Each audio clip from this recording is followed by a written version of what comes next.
Welcome to our birth vlog. You have Kaylee and Caitlin here. We have decided to break our vlogs up to 3 parts. So we're gonna have part 1 is us both telling our birth stories. Yep. Then we'll have next week Em and Coco will tell theirs.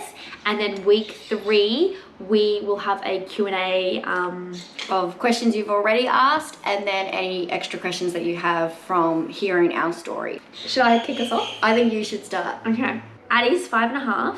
So she was due the 17th of January 2016. She was due, I think it was the 17th. She was like late. Mum arrived on her due date. We were shopping for the whole week. We're like, oh, baby's not going to come. Might as we well would do just, something. Yeah, just kind of like walk her out. Because of Australia Day is on the 26th So of we January. said that she had to come before that. So they were like, okay, look, we can't actually induce you until the 27th because we don't do inductions on public holidays. public holidays. So I pretty much was like walking every day. We were shopping. I think it was about 8 o'clock on the Sunday. It would be the Sunday the 23rd. And I kind of was feeling like little niggles, like, you're like, oh, is that labour? Is that not? Josh was like, hey, I'm actually going to go resign from my job. I'm like, what do you mean? He's like, well, I'm starting a new job in 2 weeks. Like, he's going to have paternity leave. And then he's going to go and start his new job. You know, I just remember every ad break, I'm just there, hands and knees, just like breathing through it. Mum's trying to like, you know, do this, do that. And I'm like, look, Mum. Giving you all this unwanted advice. Look, Mum, I'm in so much pain right now. I just need a moment. And I remember I went to the shower and Mum came in with the phone and she's like, hey, Peter's on the phone. You know, she's had a baby a few weeks before me, and so Mum's like, maybe she can tell you, you know, if you're in labour. And I'm like, Mum, I'm in labour, okay? I don't need to ask someone if I'm in labour. I don't need confirmation. So between the 17th when she was due and the 24th when she ended up coming, I had 2 stretches and sweeps, and I was kind of like, I really want this baby out.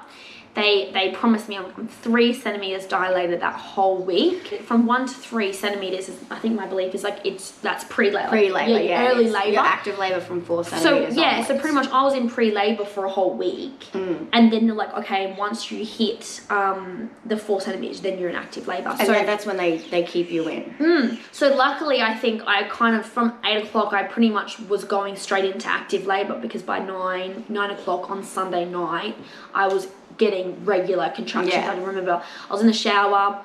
Josh got home from resigning from his job, and my mum's like, Caitlin's screaming, and I was like, yeah, Mummy, I'm in a little bit of pain. Luckily, I just love the birth center. You can call your midwife. You can say, hey, I think I'm in labor. Started at 8 o'clock. She already knew I was 8 centimeters dilated. So she was like, okay, well, it's happening. So about 9:30, 10, she was like, come in. I got to the hospital, we pretty much just opened the door, I just fell out of the car, hands and knees, and just like had the contraction. I had the TENS machine. They let me take the TENS machine home, which was pretty cool. And we put that on. So after I had the shower at home, dried, put the TENS machine on. So I did have that for the drive. It did help a bit. And then we got into the birth suite. My midwife was already there. She was setting the room up. It was so incredible. It was like nice and dark, and had like the queen bed, the pool. There's like a really nice big bathroom, and it's like we've got a little balcony. It's like a private suite with a kitchen and a fridge. And you can bring snacks and you can bring music if you want. Like, we didn't have time for any of that, but you know, if you did have time for that, it's pretty cool. And yeah, so we rocked up. She's like, cool, you're actually in labor. I think it's always like when people having first time pregnancies, like, are they just being dramatic or are they actually having a baby? So luckily I was having a baby. It was actually happening. So I remember like, she's like, hey, can you go on your back for a minute just so I can check how far dilated you are? I just remember like her checking, having to be on my back for that like minute. It felt like hours. It was so freaking painful. But once I was on all 4s, it was really good. And I just remember Josh being like, damn, she got lungs. And the bus like, yeah, she does. Luckily, no one else was having a baby at the same time. And I think because I was having no drugs, and it actually feels so much better when you just like scream it out. Yeah, and like instead of like holding it in, I was just like letting it out. And so then we had the bath, we had the water birth. So I was like, gross, water birth. my sister had had a water birth a few weeks before me, so a few months.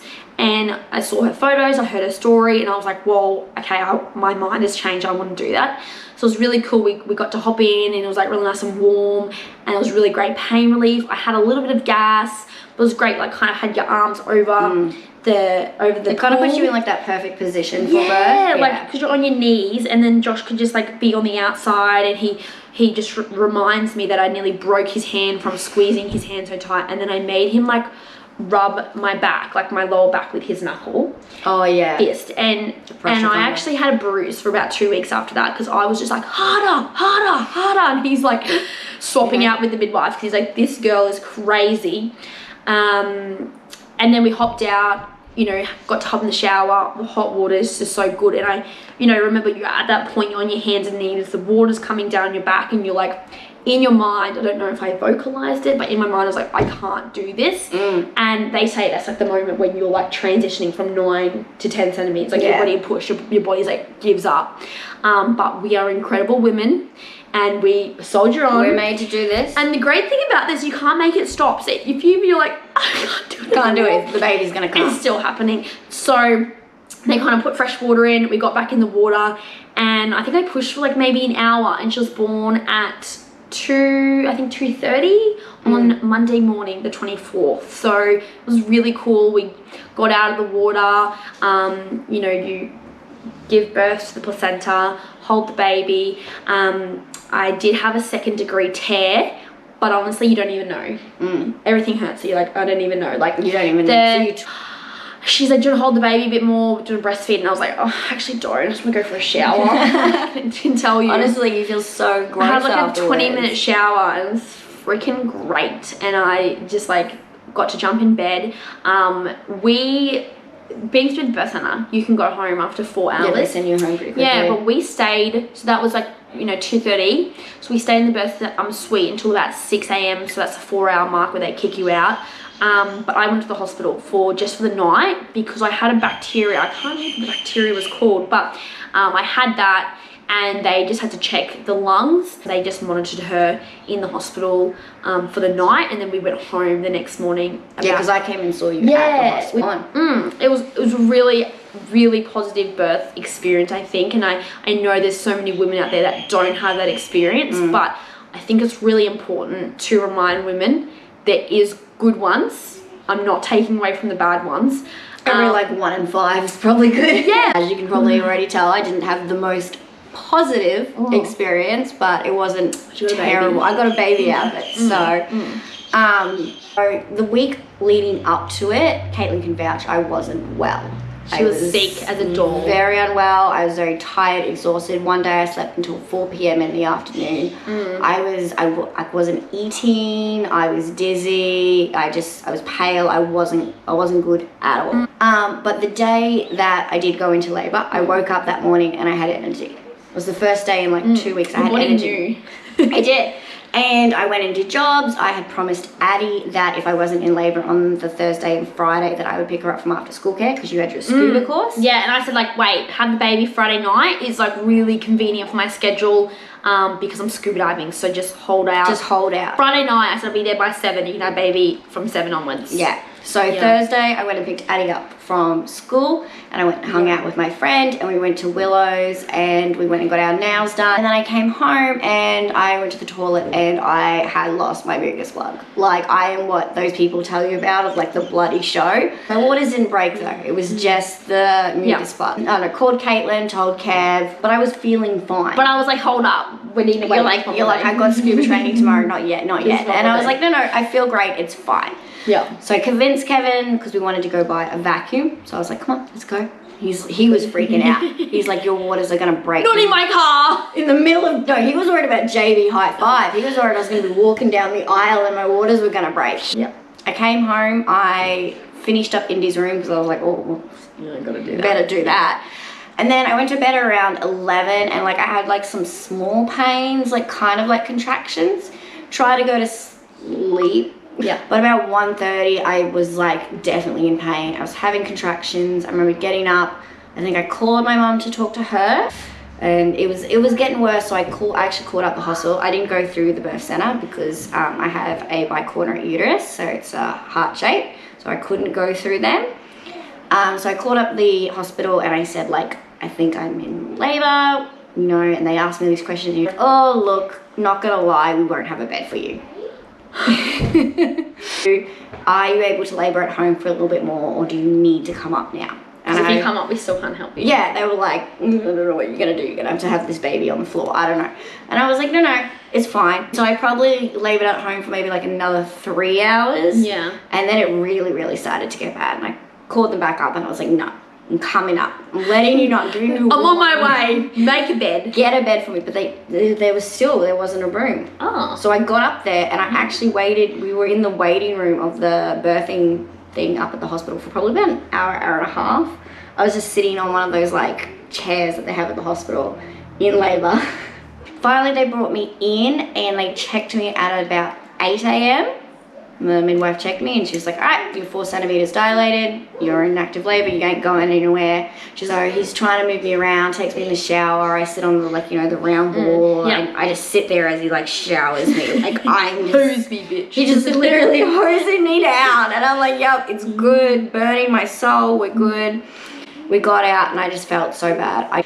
So I got on the ball again and I just like laid my head into the bed because I was in so much pain. I was dizzy, I was blurry, pale. Yeah, and you were telling them this though. I was telling them this. Yeah. I said, I don't think this is normal because my leg was like shaking. It wasn't stopping. Yeah. I was like, what's wrong? Why is it doing this? They said, sometimes the pressure makes you like shake a lot. And I was like, okay. I was like, call them. I said, Kevin, call the midwife. I need the epidural. Kevin, call him. Poor Kevin though. He couldn't find the button to call the midwife. So he goes into the bathroom and he presses the first one he sees, and it's like emergency one. It's the emergency one. They're running. They ran in, 3 midwives and a doctor running. And he's like, she was just wondering if she could have the epidural. They're like, can you not press that next time, please? So they got the anesthesia down here quickly, did me all up, you know, poked me, it was all good, he did it straight away. I'm thinking in my head, I'm going to be paralysed because that's all Caitlin told me from her birth, is that's all she could feel when she had the twins. So I'm there like, Caitlin has told me that this is the end, I am going to be paralysed, it is okay, but this pain is too much. But then it was great, they put the epidural in and I felt amazing. And it's only like, what, lunchtime by this time? Yeah, it was only, they did it at 11. Yeah. Because my mum arrived. I heard a knock on the door at 11, like 11:30, and I just hear this voice go, oh, I'm Michaela Schultz's mum. And I'm like, there's no Michaela Schultz around here, there's no Michaela Whelan. And my mum's meant to be 900 k's away, so I was like, what? She'd actually jumped on a plane the minute that she had got up in the morning from Mount Isa. I jumped on the first plane straight to Townsville. That's just love. I know, she was there, she was ready. They tried to make me eat lunch, and I just remember I only ate the carrots, and then I literally threw it up. Yeah. It was, I wasn't good. And I was dizzy still. 12:30, they were like, oh, let's break your waters for me. They popped it, and when they popped it, they did notice that there was some meconium in the water break. Did they notice it then? Why did not? Yeah, I know that's what my mum said. But they did say when they popped... No wonder her lungs were bad, because she spent the whole day with that in there. No. So they popped it, and they noticed meconium.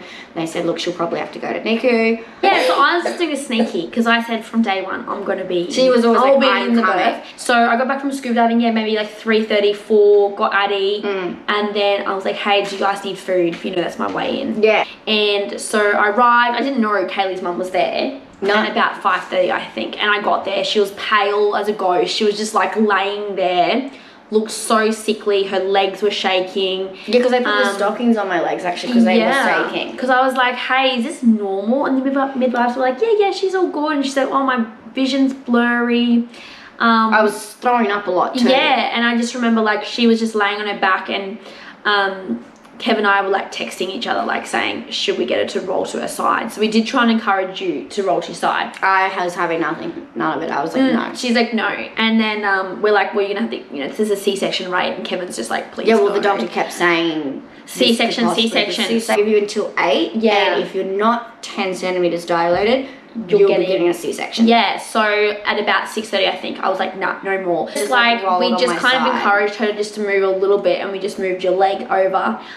We asked her. She was not willing, but she said yes. And within half an hour, they came back. And they're like, yep, you're 10 centimeters dilated. And I'm like, great. Yes. We'll start pushing in half an hour. Kate was like, yep, cool, I'm going to go get people some drinks. Went and got like iced coffee. And then Kevin texted him because they said, the doctor came back in and she's like, all right, we're going to start pushing. And I was like, you can't. She's done all this hard work to make it into this labour so that she could be here. And now you're going to tell me she goes out for drinks and you're going to tell me to push. So Kev texts and like, she's about to push. And I'm sprinting. I'm like, wait for me. Runs back in. Then I'm like, okay, we can start now. It was about an hour and a half of pushing. Yeah. And it was just, she was right there, and they kept saying, they're like, every time she pushed, her head was like, came nearly out, like nearly fully out, and then go back in. Yeah. Unlike you, I had a literal silent labour. Yeah. Like, I didn't make a sound that's possible at all. But just before Indiana was born, they did a temperature test. Yes. And I had a temperature. And they were like, oh, and everyone kind of froze. They did like the blood cultures and stuff. But they did say, just before she was born, she was like, I'm going to cut so that you don't tear. Yeah. They sliced and diced me, got the vacuum, and she came out in that. I remember like I had my eyes closed, and I remember them saying, open your eyes, she's coming. And I opened them, and she was just like there. And they said, do you want to pull her out? And I was like, hell no! And that's a no from me. I'm not pulling this baby out. So they pulled her out, put her on my chest and all that. And then because of my bicornuate uterus, they had automatically given me the placenta needle. I didn't even know my placenta had came out, actually. Kevin knew. Kevin's standing, like, corner of the room. So he goes around me. I'm next to Kaylee, and so Kaylee's placenta's coming out, and Kevin, my eyes lock. And he remember looking up, seeing his face, and then Caitlin on the other side of me just losing it, laughing. And he said it was like a blob that just flopped out. Yeah. So I got to breastfeed her just a little bit, get some photos. Caitlin had been there the whole time during my birth, snapping photos. And then so she was born at 9:56. Yeah. And then, speak of the baby. It was about midnight. Kev walked like Indy down to the NICU, and then I was like, you guys go have some sleep. I'll see you in the morning. I'm pretty dead to the world at this point. Yeah. So I laid there in and out of unconsciousness while the midwife like packed away my placenta and all this. I remember her saying, do you want to look at it? And I was like, no. Packing it all up, and then she tried to get me to shower, so I got up and she had to literally walk me to the shower because I was dizzy. I could barely walk. Yeah. I remember her showering me. They took me to maternity. Yeah. And I woke up at 11 because the doctors like woke me up and they're like, so can we check your reflexes and all that sort of stuff. So they literally just touched me like that. My legs went crazy. Yeah. They were crazy, and then suddenly the next thing I knew, I had like 3 doctors around me, 3 midwives, all watching my reflexes, and I had one that was taking blood here, one that was doing something on this side. They were all freaking out. You're like, what's going on? I just woke up. I'm like, what? They're like, then my blood work had came back from the night before that they had done just before Indy was born, and my iron was severely low, very, very bad, and it looked like I had preeclampsia, severe. Yeah. And they like hooked me. They put so I had 2 cannulas in my arm, and so they did a blood transfusion on one of my sides in one of my cannulas, and on the other one they had magnesium, which is very painful. That like it hurts as it goes through it. And I had to have a nurse with me for 24 hours, for the whole 24 hours. She was not allowed to leave my bedside. Yeah. She had to do my vitals every half an hour, so she had to take my blood pressure, she had to do my temperature, everything for that. See Indy until 8 o'clock, I think, on Saturday night. Yeah, it was a long time because they had to take the whole bed over to NICU with the things that were hooked onto me because I had to stay on for 24 hours. Yeah. So I had to take it all over, and I look wrecked. I have photos of me holding Indy, and I look like a ghost. Yeah. Like, I was terrible. And then I was just in and out of consciousness for that rest of that night. Like, I remember waking up kind of and seeing Kevin sleeping, but I wasn't really I wasn't really awake to it at all. I didn't know what really was going on. And Sunday morning, I think it was about 10, I came to visit Kaylee, and her hair's like a rat's nest, and she's just like lying there. And, you know, people bombard people with messages, you know, when you're having a baby. Oh, so I think you announced it Saturday night, I think Kate posted for Kaylee. And she's got all these messages, and she's like, I can't even use my hands. I couldn't. They were so like bubbled up from the cannula. Yeah. Like So I just remember like, I was like, cool, let's wash your face, let's brush your hair. I just sat there for a couple of hours replying to messages for her. I was there for 5 days in total, from the Friday night till the Tuesday is when they let me out. Yeah. So it wasn't as severe then. They were just constantly checking on me. I was on antibiotics and all that sort of stuff. I was going up and down from the NICU, visiting Indy. And then I got to go, but Indy had to stay, sadly, for 2 whole weeks. She was in NICU, which doesn't seem much when your twins are there for 3 weeks.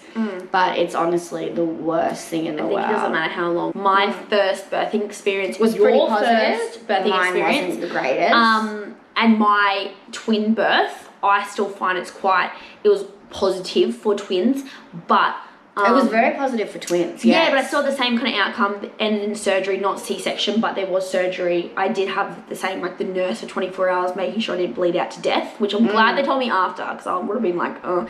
And I think I stayed in for about 5 days as well. So that's what I think with the twins. I didn't know how severe it was in the moment until like I looked back like a week later or 2 weeks later, and then I realized like it was pretty bad. Yes, they kind of like really shelter it really good. I remember I got the paperwork for the twins. I don't know if you got it in the mail. They posted it out to you. Yes. And it's kind of like all the things that you had. So I had the twins naturally with Harry being breech, but they then send like how much blood you lost, what happened in surgery. So they ended up having to pack me in surgery. You were actually at like a high risk of hemorrhaging and dying. And I was like, cool. I was literally people like, oh, how was your birth? And I was like, oh, it wasn't too bad. Like afterwards was a bit shitty with the preeclampsia. Now I'm like, oh, I nearly died.